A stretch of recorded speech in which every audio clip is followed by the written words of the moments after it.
Challenging star Darshan ನಟನೆಯ Kaatera cinema ದರ್ಬಾರ್ ಥಿಯೇಟರ್ಗಳಲ್ಲಿ ಮುಂದುವರೆದಿದೆ. 50ನೇ ದಿನದತ್ತ cinema ಮುನ್ನುಗ್ಗುತ್ತಿದೆ. ವೀಕೆಂಡ್ಗಳಲ್ಲಿ ಚಿತ್ರಕ್ಕೆ ಭರ್ಜರಿ ರೆಸ್ಪಾನ್ಸ್ ಸಿಗುತ್ತಿದೆ. ಅಭಿಮಾನಿಗಳು ಇಂದಿಗೂ ಸಿನಿಮಾ ನೋಡಿ ಕುಣಿದು ಕುಪ್ಪಳಿಸುತ್ತಿದ್ದಾರೆ. ಸಿನಿಮಾ ಈಗಾಗಲೇ 200 ಕೋಟಿ ರೂ ಅಧಿಕ ಕ್ರಾಸ್ ಕಲೆಕ್ಷನ್ ಮಾಡಿದೆ ಎನ್ನಲಾಗಿದೆ. ತರುಣ್ ಸುಧೀರ್ ನಿರ್ದೇಶನದ ಚಿತ್ರವನ್ನು ರಾಕ್ಲೈನ್ ವೆಂಕಟೇಶ್ ನಿರ್ಮಾಣ ಮಾಡಿದ್ದಾರೆ. ಕನ್ನಡದಲ್ಲೇ ದೇಶದ ವಿದೇಶಗಳಲ್ಲಿ ಸಿನಿಮಾ ತೆರೆಕಂಡು ಯಶಸ್ವಿ ಪ್ರದರ್ಶನ ಕಾಣುತ್ತಿದೆ. ಶೀಘ್ರದಲ್ಲೇ ಚಿತ್ರವನ್ನು ತೆಲುಗು, ತಮಿಳಿನಲ್ಲಿ ಬಿಡುಗಡೆ ಮಾಡುವ ಪ್ರಯತ್ನ ನಡೆಯುತ್ತಿದೆ. ಸೆನ್ಸಾರ್ ಕೆಲಸಗಳು ಶುರುವಾಗಿದೆ. ಸಿಂಗಲ್ ಸ್ಕ್ರೀನ್ ಥಿಯೇಟರ್ಗಳಲ್ಲಿ ಸಿನಿಮಾ ಹೌಸ್ಫುಲ್ ಪ್ರದರ್ಶನ ಕಂಡು ವಿತರಕರು ಮತ್ತು ಪ್ರದರ್ಶಕರು ಸಂತೋಷ ಪಡುತ್ತಿದ್ದಾರೆ. ಬಹಳ ವರ್ಷಗಳ ಬಳಿಕ ಥಿಯೇಟರ್ಗಳಲ್ಲಿ ಬಾಕ್ಸ್ನಲ್ಲಿ ಟಿಕೆಟ್ ಮಾರಾಟವಾಗಿದೆ. ಥಿಯೇಟರ್ ಮಾಲೀಕರೇ ದರ್ಶನ್ ಸಿನಿಮಾಗಳು ಬಂದರೆ ಹೌಸ್ಫುಲ್ ಆಗುತ್ತದೆ.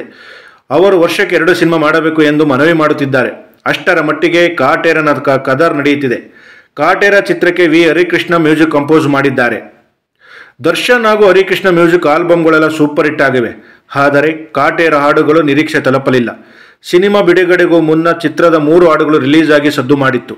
ಆದರೆ ಒಂದು ಹಾಡನ್ನು ಮಾತ್ರ ಚಿತ್ರತಂಡ ಸಿನಿಮಾ ಬಿಡುಗಡೆಗೂ ಮುನ್ನ ರಿಲೀಸ್ ಮಾಡಿರಲಿಲ್ಲ.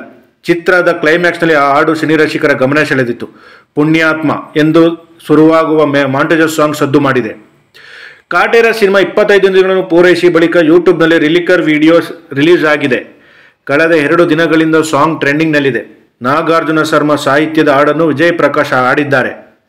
ಪರೋಲ್ ಮೇಲೆ ಭೀಮನಹಳ್ಳಿ ಜಾತ್ರೆಗೆ ಬರುವ ಕಾಟೇರ ಕ್ಲೈಮ್ಯಾಕ್ಸ್ನಲ್ಲಿ ಮೇಲು ಕೀಳು ಎನ್ನುವ ಜಾತಿ ವ್ಯವಸ್ಥೆ, ಮರ್ಯಾದೆ ಹತ್ಯೆ ಅಂತ ಕೆಟ್ಟ ಆಚರಣೆಗೆ ಬಗ್ಗೆ ಊರಿನ ಜನರಿಗೆ ಬುದ್ಧಿ ಹೇಳುತ್ತಾನೆ.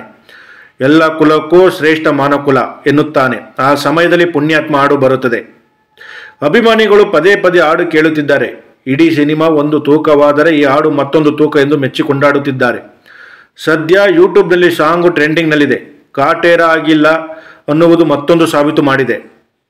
ಇನ್ನು ಕಾಟೇರ ಡಿಜಿಟಲ್ ಸ್ಟ್ರೀಮಿಂಗ್ ಬಗ್ಗೆಯೂ ಚರ್ಚೆ ನಡೆಯುತ್ತಿದೆ. ಸಾಮಾನ್ಯವಾಗಿ 45 ದಿನಗಳ ಬಳಿಕ ಸಿನಿಮಾ OTT ರಿಲೀಸ್ಗೆ ಒಪ್ಪಂದ ಆಗಿರುತ್ತದೆ. ಕೆಲವೊಮ್ಮೆ ಸಿನಿಮಾ ಯಶಸ್ವಿ ಪ್ರದರ್ಶನ ಕಂಡಾಗ ಸ್ಟ್ರೀಮಿಂಗ್ ಮುಂದೂಡಲಾಗುತ್ತದೆ. ಕಾಟೇರ ವಿಚಾರದಲ್ಲಿ ಹೀಗೆ ಆಗುತ್ತಾ ಎನ್ನುವ ಲೆಕ್ಕಾಚಾರ ಶುರುವಾಗಿದೆ. ಈ ಹಿಂದೆ ದರ್ಶನ್ ಸಿನಿಮಾಗಳು ತಿಂಗಳಿಗೊಮ್ಮೆ ಮೊದಲೇ OTTಗೆ ಬಂದು ಉದಾಹರಣೆಗಳು ಇವೆ. ಫೆಬ್ರವರಿ 14ಕ್ಕೆ ದರ್ಶನ್ ಹುಟ್ಟುಹಬ್ಬ. ಅದೇ ಸಂಭ್ರಮದಲ್ಲಿ ಕಾಟೇರ OTTಗೆ ಬಂದರೂ ಅಚ್ಚರಿ ಪಡಬೇಕಾಗಿಲ್ಲ. ಸಿನಿಮಾ ಪರಭಾಷೆಗೆ ಡಬ್ ಆಗಿ ರಿಲೀಸ್ ಆಗಬೇಕಾಗಿದೆ. ಹಾಗಾಗಿ ಕನ್ನಡದಲ್ಲಿ OTT ಸ್ಟ್ರೀಮಿಂಗ್ ಮುಂದೂಡುವ ಸಾಧ್ಯತೆ ದಟ್ಟವಾಗಿದೆ ಎನ್ನಲಾಗಿದೆ. ಸದ್ಯ Darshan devil the hero cinema ಕಡೆ ಮುಖ ಮಾಡಿದ್ದಾರೆ. ಹುಟ್ಟುಹಬ್ಬಕ್ಕೆ ಚಿತ್ರದ ಫಸ್ಟ್ ಲುಕ್ ಹೊರಬರಲಿದೆ.